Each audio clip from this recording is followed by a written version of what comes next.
Let me introduce our guest speaker, Jim Hindson. And Jim is also on our government relations committee. And so he's quite experienced at that. And his strata has just completed the EVSE installation. And apparently, if I've got it right, Jim, your people are charging up now. And because of it, some people have bought EVs. Is that right? Yes, that's right, Ron. Hey, great. And so basically, I guess the title of your talk tonight is going to be a case study of BC MERB EV future proofing for 255 spaces. Hopefully I got that right as well. Yeah, right on, Ron. Yep. Just wondering, can we do a sound check? Is my sound coming through continuous? I'm getting a little breakup from some of the speakers. It's still, if it goes off, can you give me a heads up? I don't know what I can do about it, but at least I'll stop talking. Sure. Yeah. Okay. We'll do that. But you sound great. Basically, I guess, is my speech coming over fairly clearly without interruption?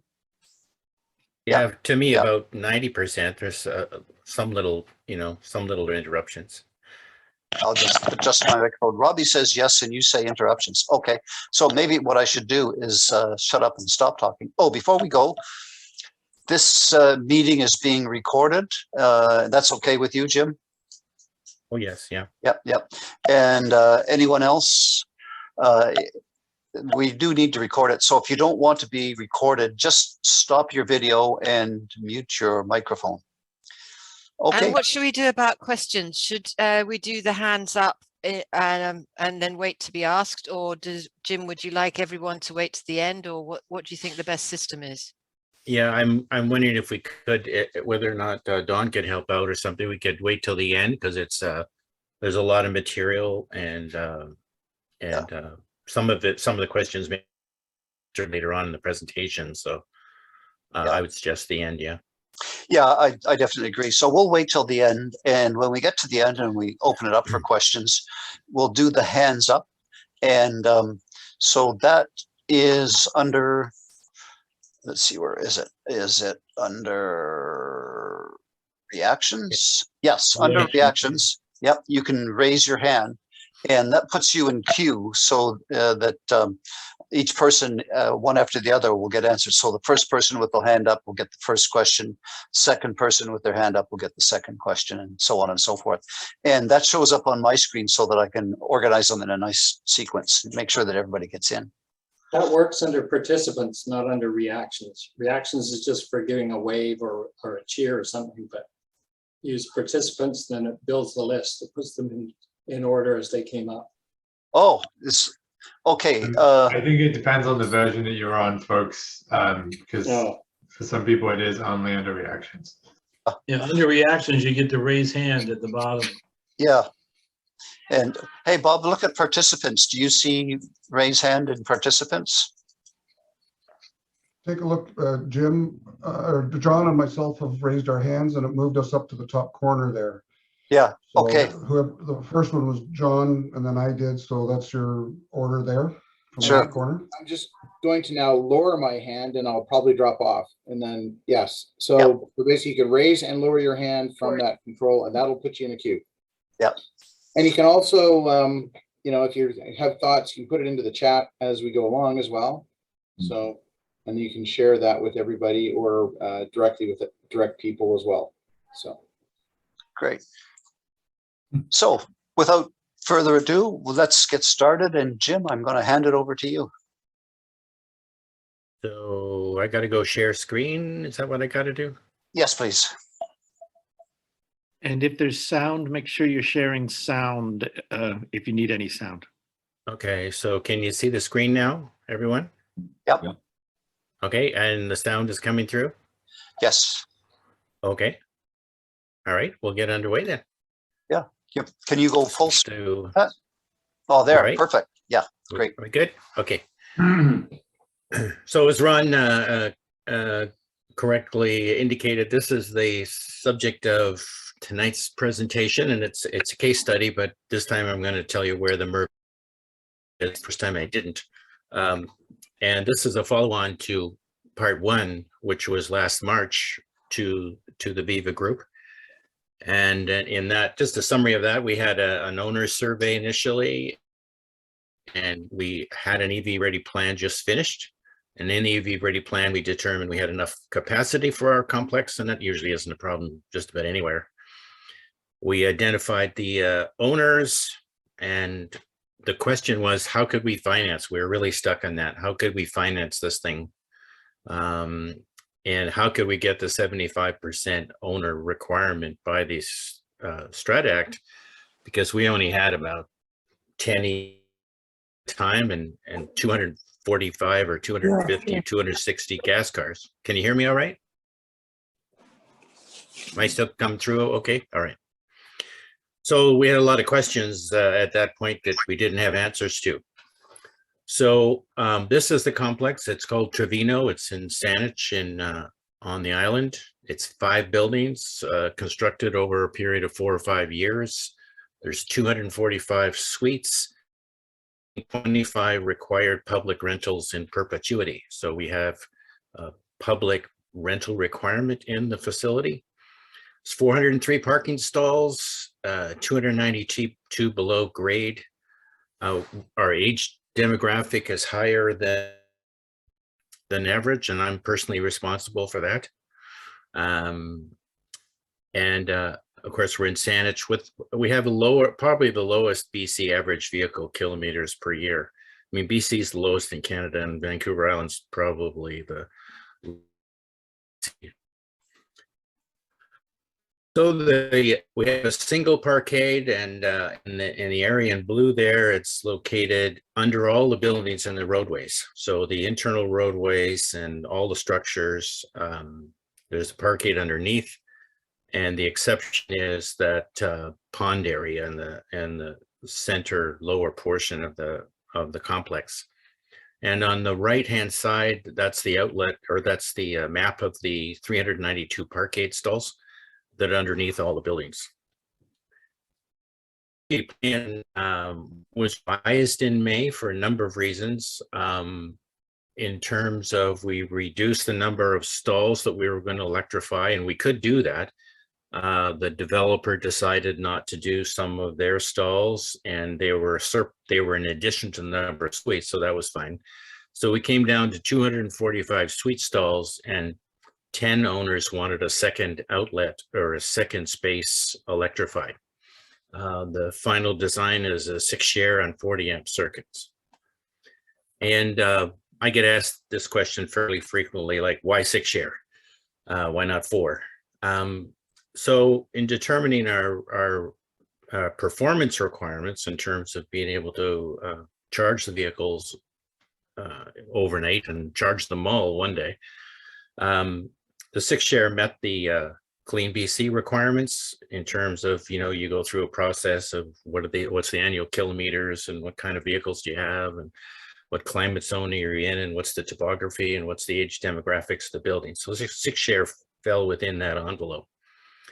And it was consistent with the shared use, shared charging probability research that the Chandler brothers have doing. We were following that a lot. Doug Chandler did a big article on statistical probability of multiple vehicles charging overnight and how long they would charge and when they would likely get a charge and if they'd have a charge in the morning and so on. So it was consistent with that, but the major factor was probably affordability.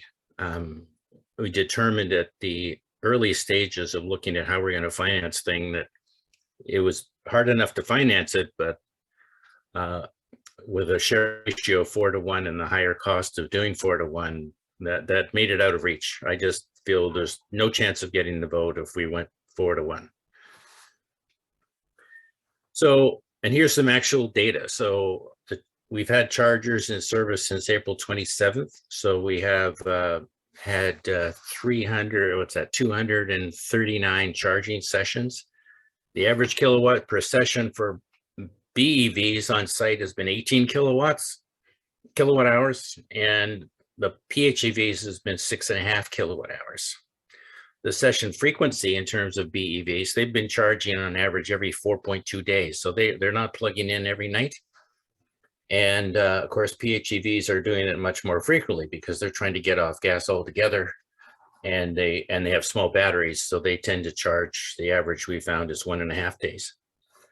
So this isn't the final end of it. Of course, we've got to monitor this over time, but it's an early indication of what we're going to expect in our building, I think.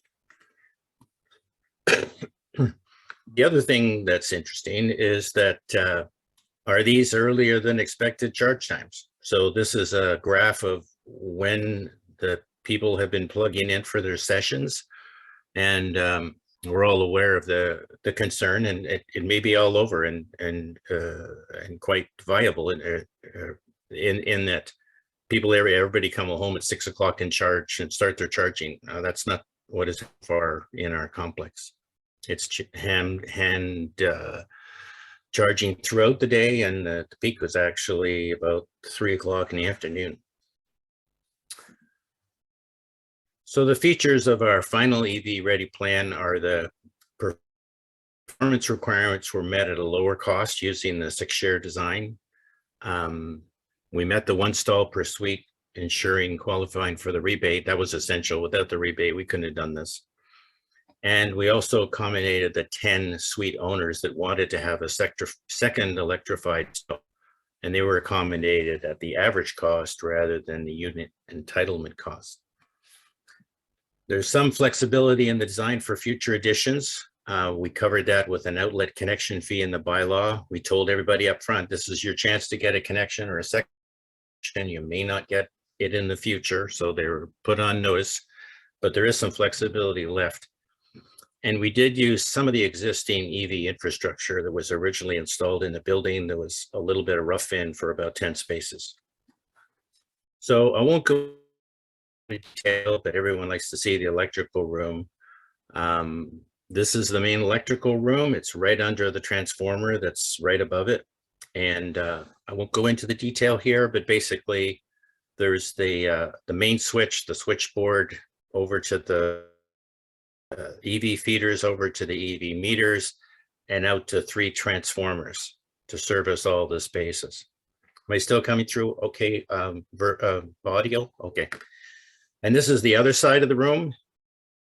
You can see those 3 large cables in the ceiling to transformer C, B, and V. This room has a transformer C in it and to the panel. And from the panel, this goes out to the individual stalls.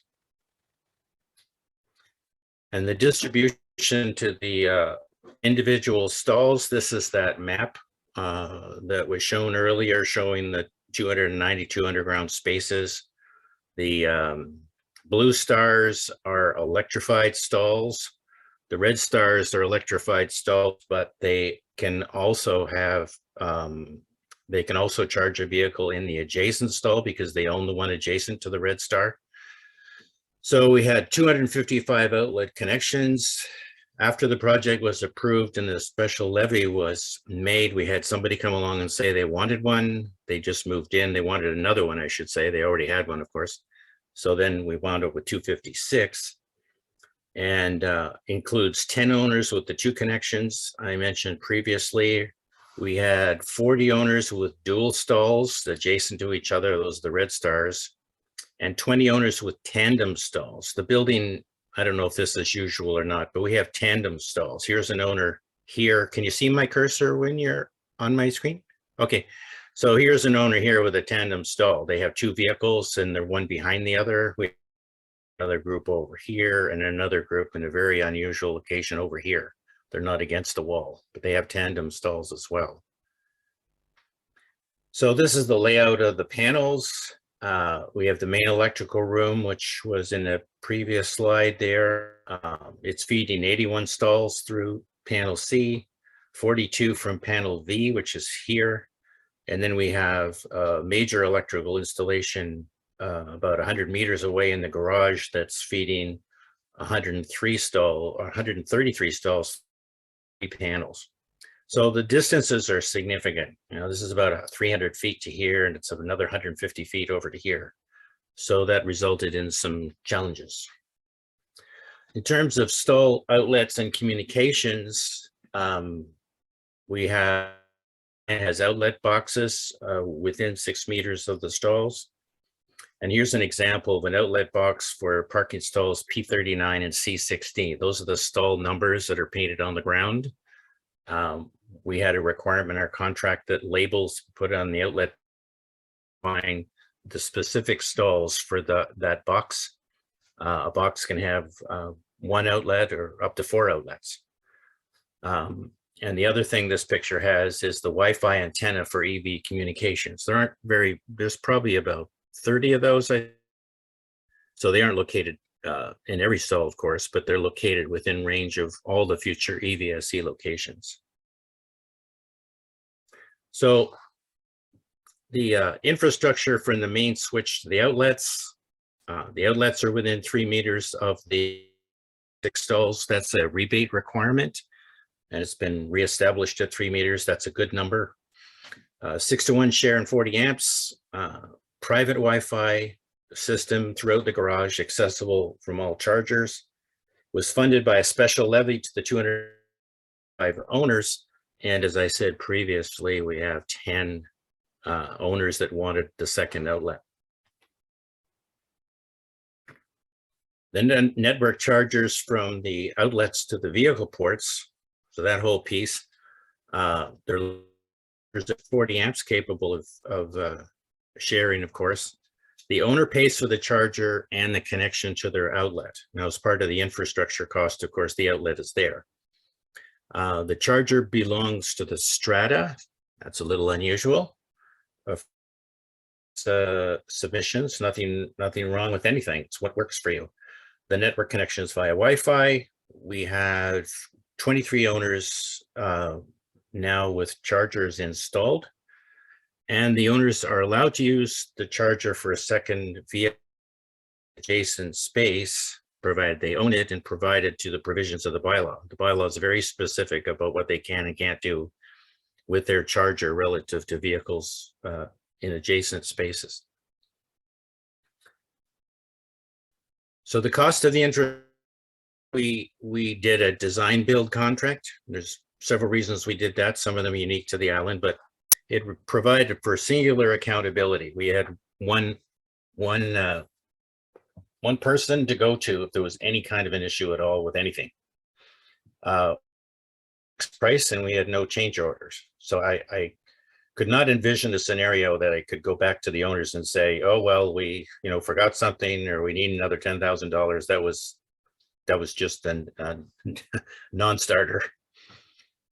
So the other thing about our condo is that the largest suites are 5 times the size of the small ones. So this is a big factor when we talk about unit entitlement and what they have to pay. Because the only way you can pay for this is using the unit entitlement formula, which is based on the square meters of livable space in your unit. So the cost, you can see the varied between $620 and $3,060 before rebates. And here's a reference then again to if we went 4-share, that $3,060 would have gone way up, and we would have lost them. We would have lost it, I think. The project, we have to include other costs. We had legal costs. The strata insisted, and I understand, they want the project to pay for the legal fees to do the bylaws or anything else they have to do. We had to pay for the special general meeting because they said, that's not ours, that's yours. There is relatively small BC hydro costs that we didn't anticipate originally, but we included that in contingency. And the average cost was $1,550 per stall before rebate. So paying for it, we got the Clean BC rebate pre-approved, of course, before construction. We hit the 80,000 max because we had over 130 spaces. Once you go over 130 spaces, you hit the cap. So we hit the max, but Saanich came through with they have I think it's unique to BC. I don't know if else it has it. They have a top-up rebate program of $100 per space to top up condos trying to get this job done. The special levy to suite owners was $380,800 before rebates, and not an option to use the capital reserve fund. This is a relatively new complex, and our capital reserve fund could not possibly finance this legally either. There's a minimum requirement for a CRF with the in the Strata Property Act.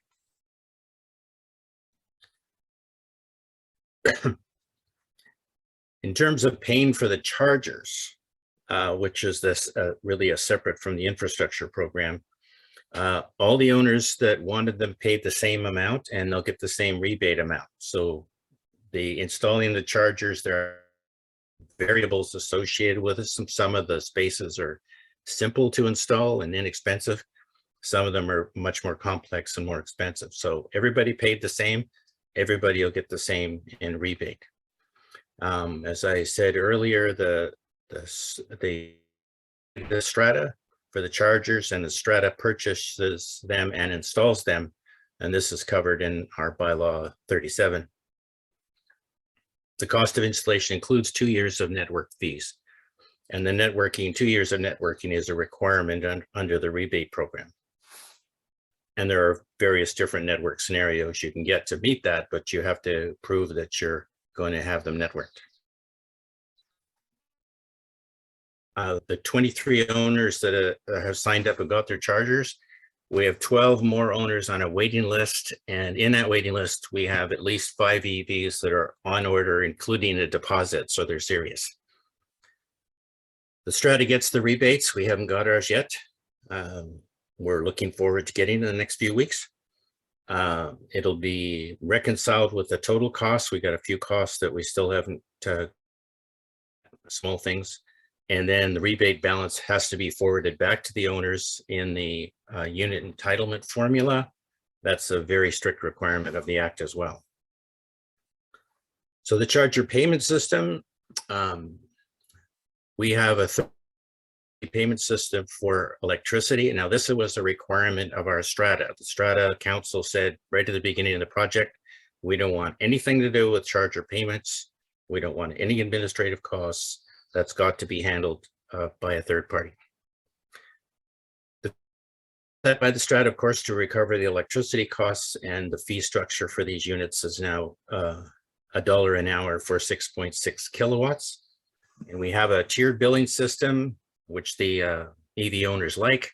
Previously, they were paying $1 an hour, no matter if charge speed they were getting.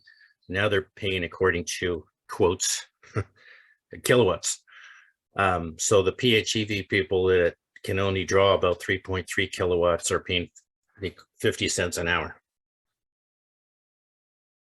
And if you have 3 vehicles on the circuit, it's a third, and so on. The third party pays the Strata after the discount is applied. This is quite standard in the industry. You have an account with the third party gets the fees, they take a discount, and they give the rest back to the Strata. And this is really outside the program, but essentially we're set up for the low carbon fuel credits. Our Strata is registered as a Part 3 fuel supplier, and we're set up to get credits for 2023 when we submit our readings at the end of 2022.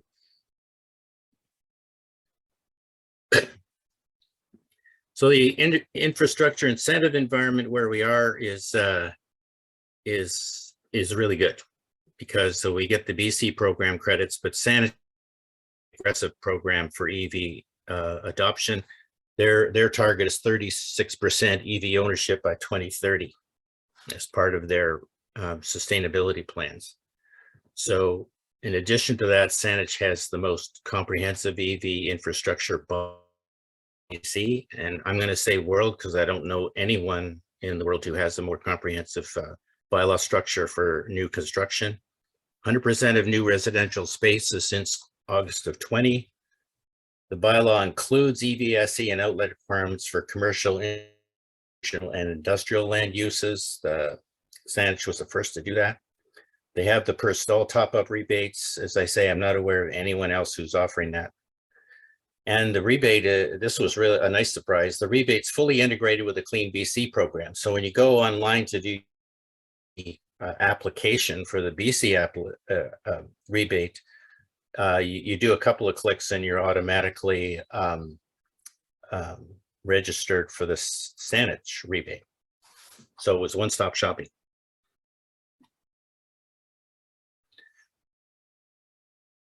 So in terms of the bylaw that we created, we went through many drafts, but this is how it came down at the end in terms of features. The chargers are the property of the strata, and they may not be removed upon the sale of the property. There's several objectives behind this. We didn't want to lose chargers when somebody left. There's an assumption of liability requirement. I won't go into the reason for that now. It's no big deal. Everybody signed off on that. The lot owners without chargers have no ongoing costs. That was a major concern of the owners. The answer always was, no, you don't have to pay just to have the outlet box, but they needed the reassurance of that. And lot owners may connect or disconnect chargers from the network to suspend monthly charges. This is to accommodate people that may move in that don't have an EV and they don't want to pay a monthly fee to have the charger there because the previous owner put the charger in. So we made sure the bylaw covered all these cases off. In addition, you can apply for additional connection, process in the bylaw to handle that. And only approved chargers in the bylaw may be purchased. An owner can't go out and get something on the internet and say, I'm putting this in my space, I'm going to connect to my outlet. It's not allowed, and there's not a lot of reasons to not allow that. And we wanted to make it easy to add additional charging suppliers. We know we have a single supplier right now, and we're looking forward to have more suppliers in the near future.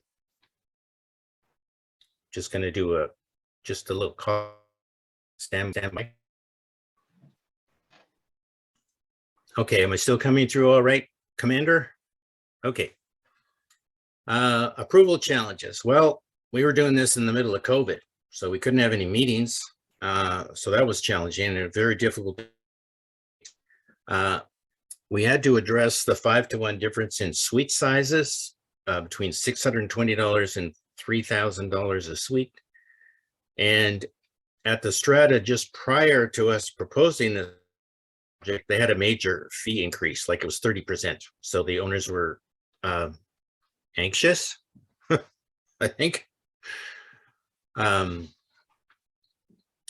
Ongoing communication was challenging because being a large building, we have the 26 rentals, of course. We have a fair number of absent landlords. There are people renting out their suites, and they're located, I'm going to say, throughout the world. But we had to communicate with them because they had votes. And getting out and to get an SGM, we had to get 20% of the owners to agree to even have an SGM to talk about it. So we had to have a petition for that. And fortunately, we got over that hurdle, and then we did have an SGM about 4 weeks after we got approval to have one.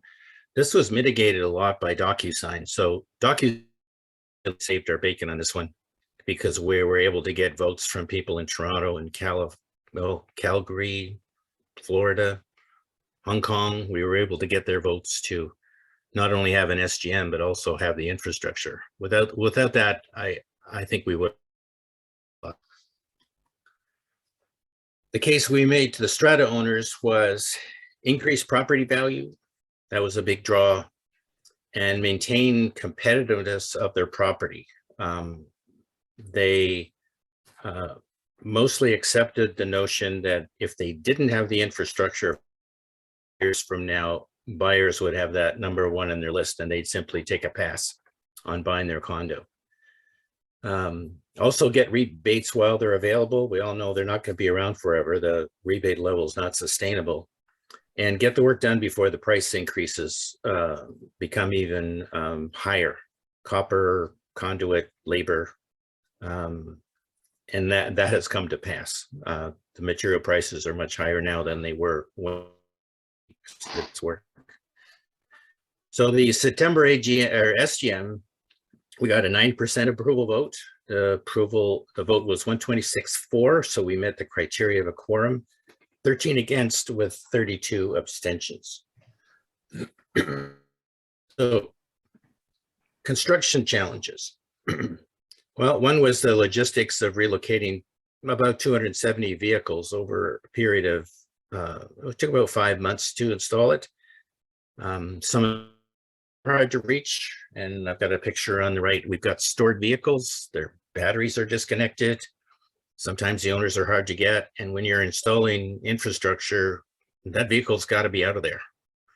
We had a couple of dead batteries. We had people who couldn't move their son's vehicle because it was a manual transmission. So they sound like little things, but they can stop the construction or stop progress.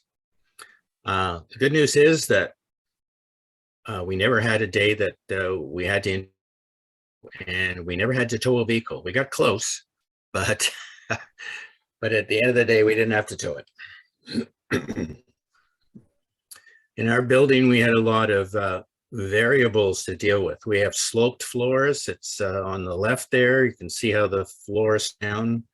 It actually slopes down about 10 or 15 feet through the garage in various parts. We have sections with 20-foot ceilings. So on the ladders on the right is an area where the crew had to install conduit down from the 20-foot ceiling. And of course, the 5 buildings, under every building, there's a layer of insulation that the crews had to deal with. The other, installing 200-meter cables. They're about 300 feet. They run from the electrical room down to another area, and then from that transformer over to another transformer that's about 150 or 200 feet away. I guess I should use meters here, but so too far for regular kind of cables.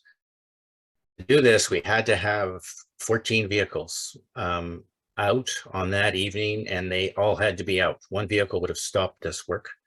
So again, the coordination of how do you make sure that all those 14 vehicles are gone when they need to be gone. We had a power interruption, of course. We had to have a power cut when the main EV switch was put in. And this was it was scheduled for 2 hours. It took about 1 hour and 15 minutes and affected everything. All the residents. We did it in the morning and it worked out quite well. The timeline was 16 months from the initial survey in January 21 to completion on April 27th. Some chargers went online and going through the various stages, which I won't repeat here. And this is Ron's point that he made earlier. Every MERB's different. There is no template for this work. Graphics in our case were mostly a senior building, but we have young families in the rental units. The number of parking spaces, we had to deal with the 80,000 cap. Availability of parking during construction, we're very fortunate in that we had enough visitor spaces to accommodate the daily removal of vehicles from their main spaces. Electric room sizes can be challenging. We were fortunate in that we had an area that we could use for transformer installations. The regular rooms in the buildings, most of them are too small. As I said earlier, ceiling heights, sloped beam ceilings, we have just everything. We have conduit on racks, we have conduit on the walls, we have conduit on the ceilings, and there was not one size fits all for installing the infrastructure. Financing options, in our case, we had no CRF option, so it was challenging determining, at what point would the owners buy into this. So transparency and objectivity, got to be careful not to go in there as a strong EV advocate. It's better to be an advocate for future proofing and property preservation. If people feel that you're pushing them on an EV, they'll push back and draw support for the project. Managing expectations in advance about power sharing circuits. Naturally, after we put all this in and some of the users said, I got a call saying, well, I only got, it took my vehicle twice as long to charge yesterday. Why is that? So reminded them that we're in a power sharing environment, and you're fine. You got the charge you needed. Don't panic, but you want to manage those expectations in advance. Specify open systems. That's what we chose to do, so that we're not locked into a particular charge supplier. We're looking forward to additional charger suppliers for competition in our unit. So we provided for that. And if you have over 20 or 30 units, I really recommend an owner data. It's simply done with a tool like Excel, spreadsheets, using the database functions. I don't know how it would be possible to manage the moves of the vehicles and the organization and the communications without having that database. Communication tools, email was essential for us, especially because of the mobile nature of the residents and COVID and so on. Bulletin boards, and we have a Condo Genie system that enables us to communicate with the other owners, but not everybody's on it. So that's a bit of a challenge. How do you reach the ones that aren't on Condo Genie? It's important to respond quickly to any inquiry, because if you delay, that creates doubt. And of course, we got the internet about, well, what about these vehicles catching on fire? Had to respond to that. If we didn't respond to it, then that would create doubt in their mind about the project. Another thing we found useful was physically identifying the outlets for each suite.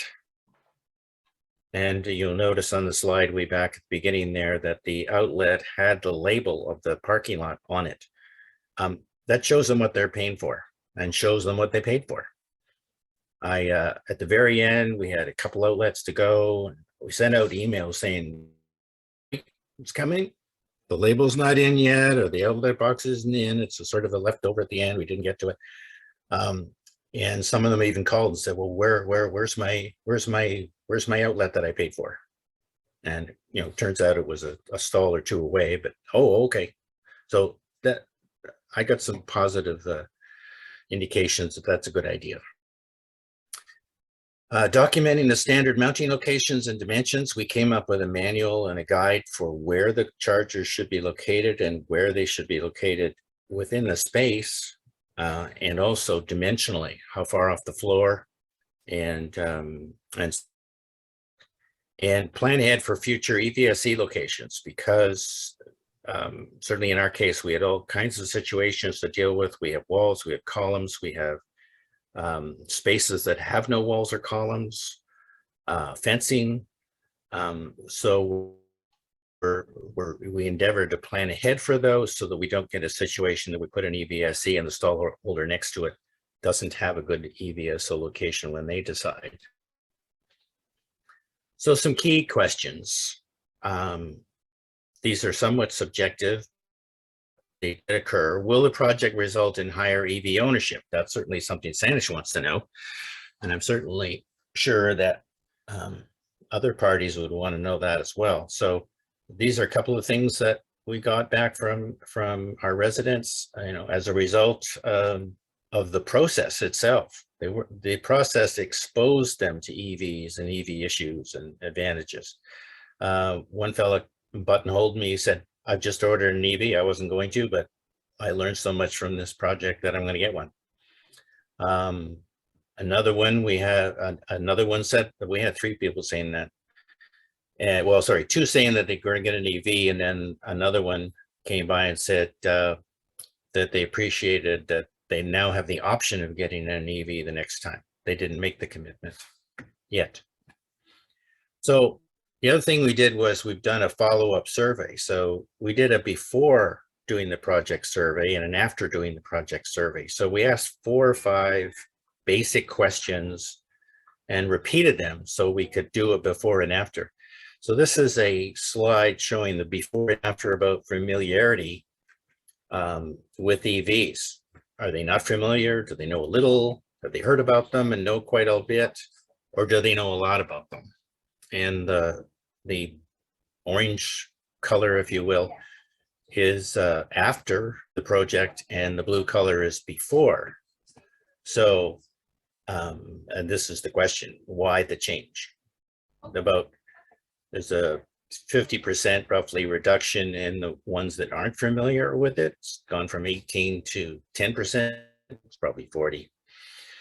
But on the other end of the scale, they know a lot about EVs, went from 13% to 23%.